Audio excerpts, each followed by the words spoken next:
मुझे वनवास की भेंट देने वाला और कोई नहीं, मेरा अपना भाई है। और किष्किंधा पर छाई उसकी तानाशाही से बचकर ये सारे मेरे वनवास का हिस्सा बने हुए हैं, उस उम्मीद में कि एक दिन अपने खोए साम्राज्य और सम्मान को हम फिर से पा सकेंगे। इस जगत में कुछ लोग ऐसे भी हैं जो दरिंदों से लड़ते लड़ते खुद दरिंदे बन जाते हैं।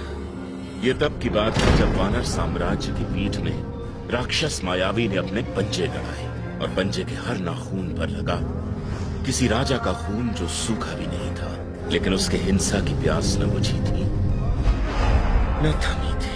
वानरों का सम्राट मेरा भाई महाबलधारी वाली। घमासान युद्ध जो था मायावी और वाली के बीच। यदि वाली हारता तो मायावी राक्षस उसकी प्रजा को खा जाता। वाली ने की चुनौती स्वीकार।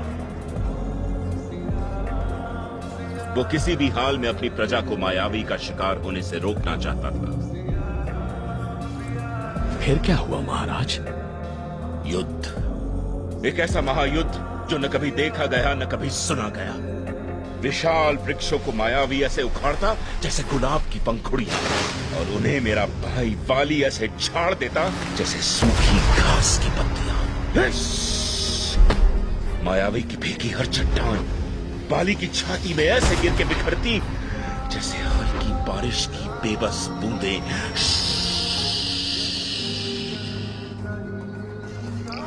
और मैं बस आंख फाड़े देखता गया दो गरजते योद्धाओं के डर से कांपते धरती, अंबर, नदी, पहाड़, हैवान, इंसान। और फिर हुआ चमत्कार। अटल अजिंक्य अहंकारी मायावी अपनी दुम दबाकर जो भागा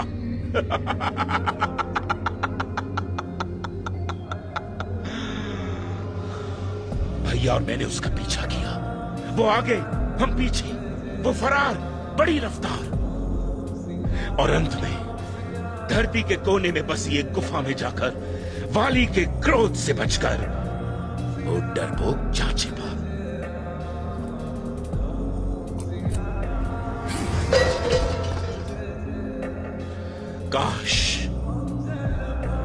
काश अपनी जीत से संतुष्ट होकर हम वहीं पलट जाते और मायावी को उसकी अंधकार भरी किस्मत पर छोड़ देते, पर नहीं।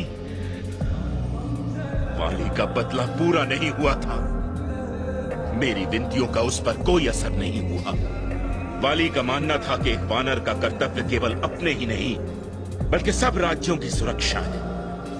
इसलिए मायावी के आतंक को जड़ से समाप्त करना पड़ेगा। अपनी जीत का पुरस्कार पाने उस राक्षस का पीछा करते वो उस गुफा में घुस गया। राजकुमार लक्ष्मण, काश उस समय मैंने भी तुम्हारी तरह अपने भाई का साथ निभाया होता तो शायद आज हम इस परिस्थिति में न होते।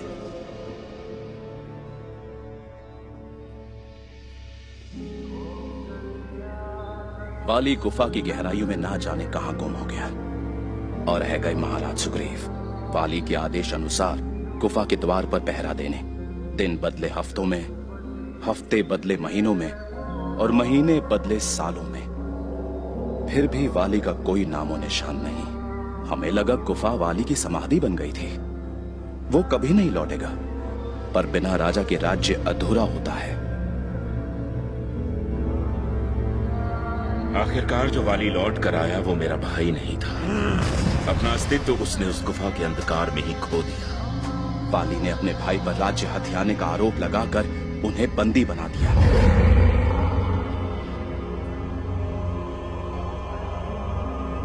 वाली ने अधिकार जमाया अपने मुकुट, अपने सिंहासन पर, और फिर उसने अधिकार जताया उस पर जो इन सबसे अनमोल था।